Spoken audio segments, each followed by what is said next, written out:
The 1998 All Japan GT Championship got underway at Suzuka with a 300-kilometer race. It was a Honda 123 off the line on home territory, with the Raybrick NSX driven by Akira Ida at the front, and the white Mobile 1 car of Tom Coronel following him. By the first corner, the Pennzoil GTR had got up to third position, where it would remain. Perhaps surprisingly, Coronel continues to follow the Raybrick NSX throughout the entire opening stint, as the two Hondas started to pull away from the rest of the pack. The pair even came into the pits together very early in the race, making it clear that both Hondas had a very light fuel load. But during that first pit stop, an infringement was committed by the Nakajima racing crew, and that meant the number 64 NSX had to serve a stop-and-go penalty. And when it rejoined the track, it brought it into range of Eric Comas in the Pennzoil GTR. Comas didn't have to worry about overtaking the white NSX, as it made an unforced spin into the gravel. Trouble then struck the race leader, the Raybrick NSX, grinding to a halt just past the pits with a throttle problem. It was out of the race. This handed a comfortable win to the Pennzoil Nissan of Comas and Masami Kageyama, much to Kageyama's delights. In GT300, it was a Toyota victory, with the MR2 of Shingo Tachi and Keiichi Suzuki taking the win.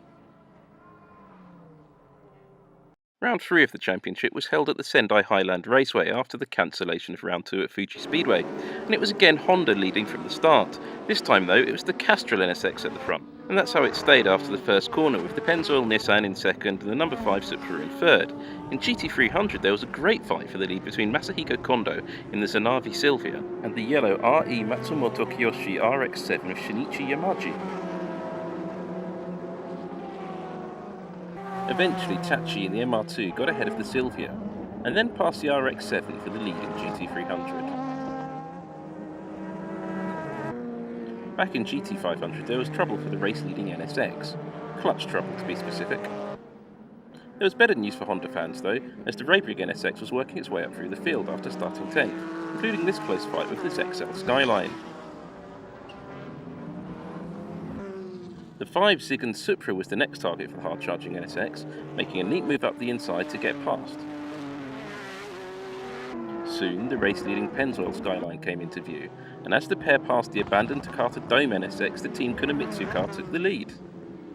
But that's where the good news came to an end for the Raybrick NSX, which tangled with the distinctive tiger-striped Esso Supra, and out of the race with significant front-end damage.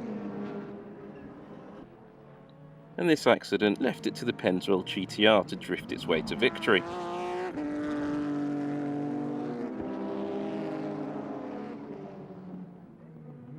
In GT300 it was a repeat of round 1, the blue MR2 taking victory.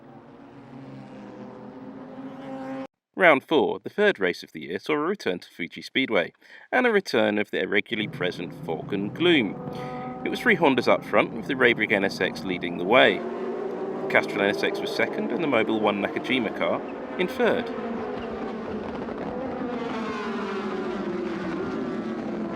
The 3 Hondas then started to open up a gap to the rest of the field.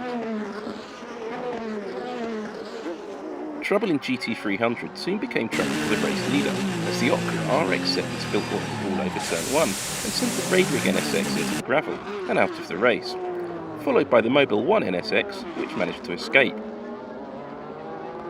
The GT300 MR2 was again putting in a good race, despite carrying 60 kilograms of success ballast. Meanwhile, the number 39 Denso Supra in GT500 had invoked the displeasure of the officials by passing underneath a yellow flag, after working its way up to second. And then, the Castrol NSX was black flagged for the exact same offence. It was then firmly directed to the penalty box by its team. All of this left the white Nakajima Racing Run NSX of Koji Yamanishi and Tom Coronel to take the win. It was Honda's first in the JGTC. Perhaps unsurprisingly then, there were some very happy faces on the pit wall, particularly that of Satoru Nakajima. With its indicator bulb flashing away as ever, the blue MR2 took its third GT300 win of the year.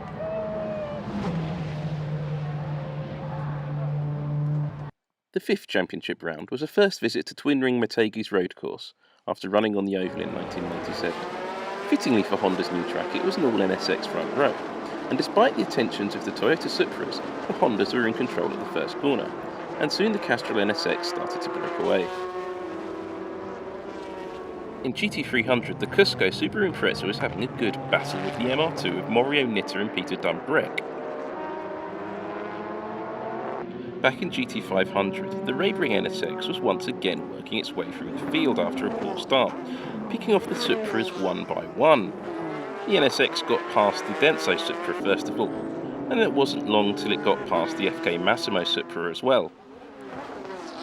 Perhaps taking inspiration from the Honda's way by the Toyota, the Sard-run Denso car mimicked the move the following lap.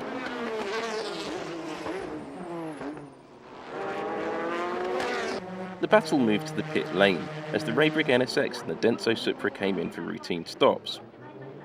But on its outlap, the Denso car hit the barrier hard. The driver got out and felt that he was on fire. He wasn't.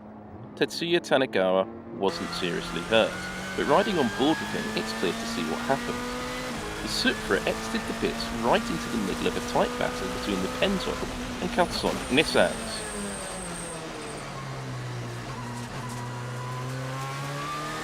After trying to get round the outside of the blue skyline, the Supra was clipped by the yellow car, and that's all it took.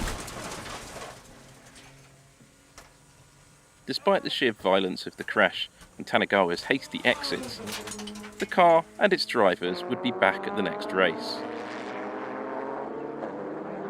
Unsurprisingly for a crash of this severity, the safety car came out, and fittingly for Motegi, it was a Honda NSX. And as the field rolled past the pits, the Raybrig NSX took the lead from the Castrol NSX, which had stopped for fuels and a driver change.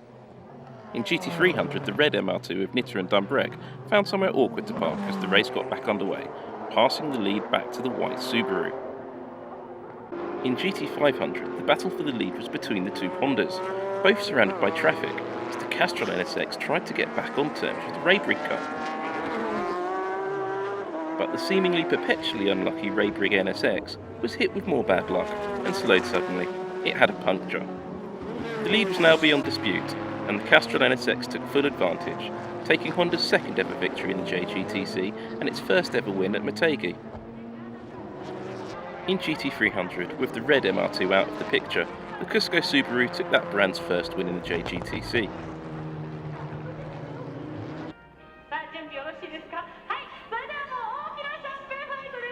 Once again, the Central Park Mine circuit was the host of the penultimate round of the championship, and once again the Hondas dominated qualifying, with 4 NSXs leading from the start, Raybrig ahead of Mobile 1, then Castrol, and the Takata Dome NSX.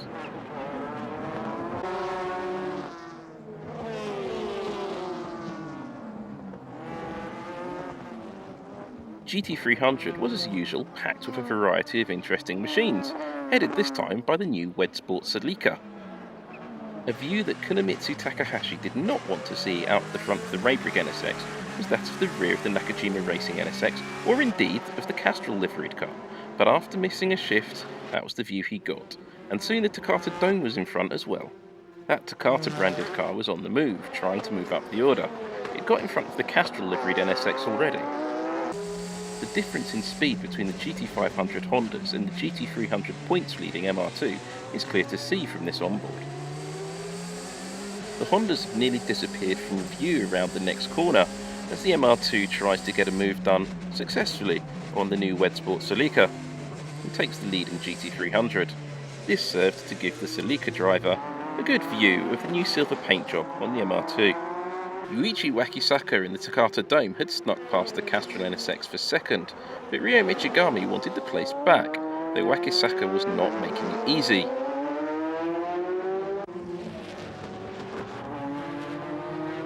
The Raybrig NSX pitted earlier than its rivals from 4th position. The Denso Supra came in as well from 5th, and a lap later the number 16 Castrol NSX was in. Then the Mobile 1 car came in, but it had lost time, and with it, the lead. Through its pit strategy, the Raybrig car had found itself back in the fight, and was chasing down the Takata Dome NSX. But that hunt came to an end. The number 18 car had slithered onto the grass, and it later slithered off it again, having lost a lot of time. It was easy pickings for the Raybrig NSX. Crossing the start-finish line, the Castrol NSX burst into flames just a few laps from the end of the race. Osamu Nakano at the wheel didn't spot the fire and kept on driving, until he couldn't anymore, leaving the marshals to put out the rather toasty NSX. The win then went to Team Kunimitsu's Raybrig NSX, which had finally kicked its bad luck into touch.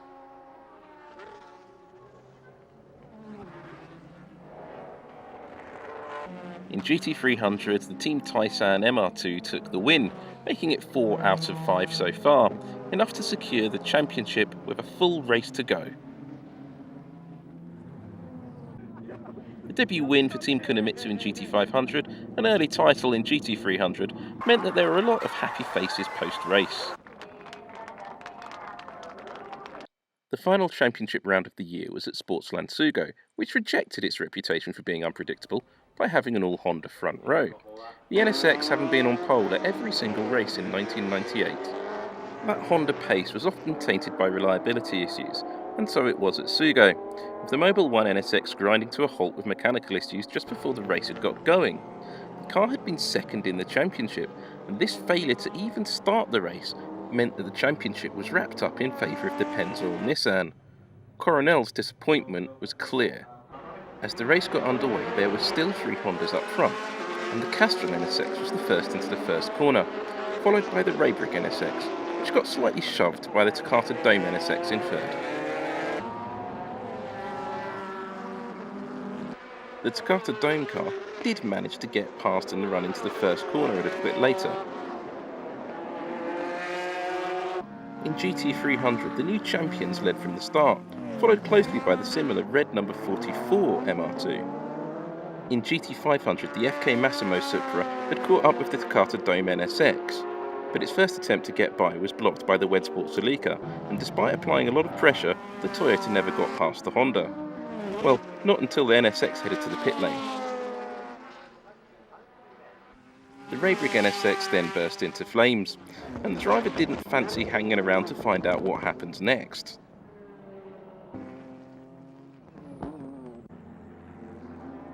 After the number 16 Castrol NSX made its stop, the battle for the lead warmed up again, with the Takata Dome NSX right on its tail. The number 18 car from the Kyoto-based team eventually got by on the main start-finish straight.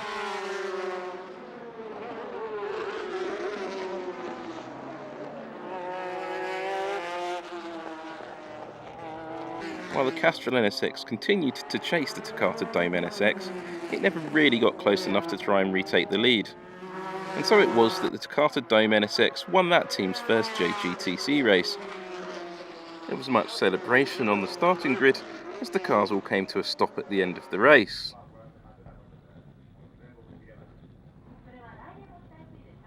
In GT300, the Team Taisan number 25 MR2 won the race. With the title already in the bag, it had won 5 out of the 6 races. Masami Kageyama brought home the rather battle-scarred but championship-winning Pennzoil GTR in 6th, while Eric Comas celebrated with the team on the pit wall.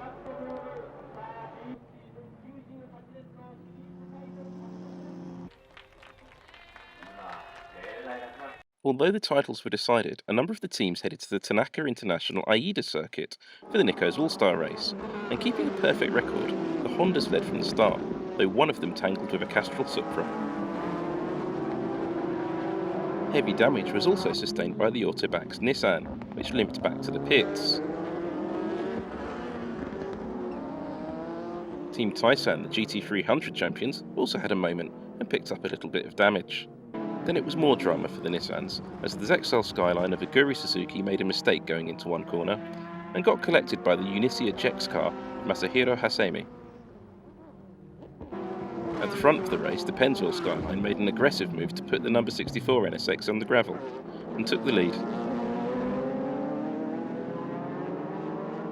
In GT300, despite its earlier mishap, the championship-winning MR2 had fought its way back up to the front of the pack, and on into the lead.